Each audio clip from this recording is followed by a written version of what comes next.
યાત્રાધામ વીરપુરમાં પૂજ્ય જલારામ બાપાની 226મી જન્મ જયંતિની ઉજવણી ધામધૂમથી ચાલી રહી છે। ગામના અલગ અલગ ચોકમાં બાપાના જીવન ચરિત્રને દર્શાવતા આકર્ષક ફ્લોટ તૈયાર કરાયા છે, જે ભક્તોનું ધ્યાન ખેંચી રહ્યા છે।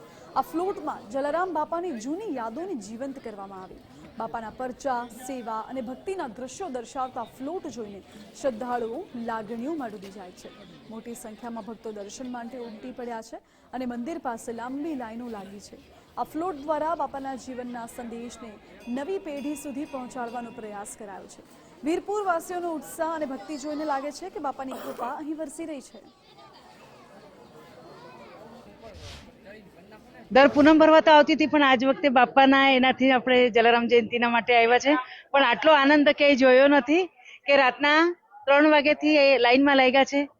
બાપાની કૃપા અપરંપાર છે, એના જેવું કાંઈ નહીં। દેને કો ટુકડા ભલા, લેને કો હરિનામ।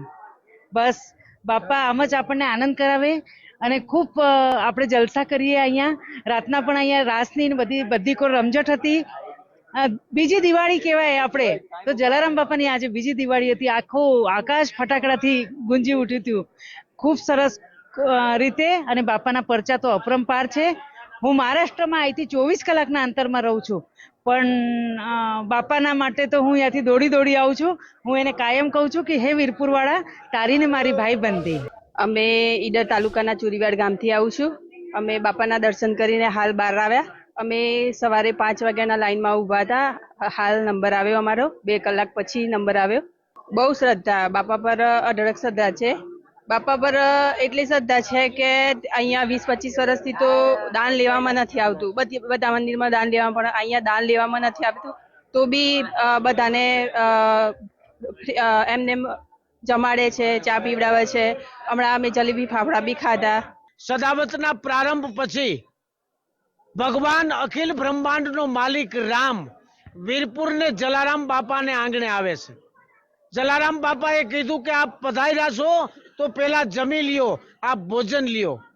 એ સાધુએ કીધું મારે જમવું નથી, મારે ભોજન નથી કરવું, મારી ઉંમર થઈ ગઈ છે, મને વૃદ્ધાવસ્થા છે, મારી સેવા કરનાર કોઈ નથી। તો જલારામ બાપાને કહે તું રામનું ભજન કરો છો તો હું માગું ઈ આપીશ। જલારામ બાપાએ કીધું કે રામની ઉપાસના કરતો આ રઘુવંશી આપ માગો એ હું આપીશ। સાધુ મારે આંગણે માગે અને ન આપે તો રઘુવંશી લાજે। ત્યારે સાધુ માગે છે કે હું તારી ધર્મપત્નીનું દાન માગું છું।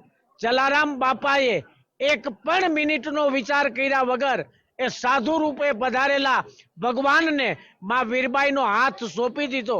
સોંપી દીધા પછી એમની જગ્યાથી 3 કિલોમીટર દૂર ગયા અને એમ કહ્યું સાધુએ કે આ જોડી અને દંડ તમે રાખજો, હું હમણાં આવું છું।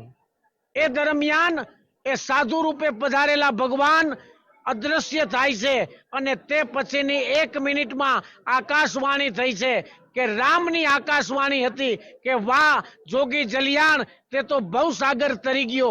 અને એ ભવસાગર તર્યો ત્યારે સૌરાષ્ટ્રની એ જગ્યા, સત્તાધારની જગ્યામાં, આપા ગીગાની જગ્યામાં એની મેળે ઝાલરો અને નગારા વાગે છે। ત્યારે આપા ગીગાને ભક્તો પૂછે છે કે આપ શું થઈ રહ્યું છે, કોઈ વગાડતું નથી તોય ઝાલર અને નગારા વાગે છે।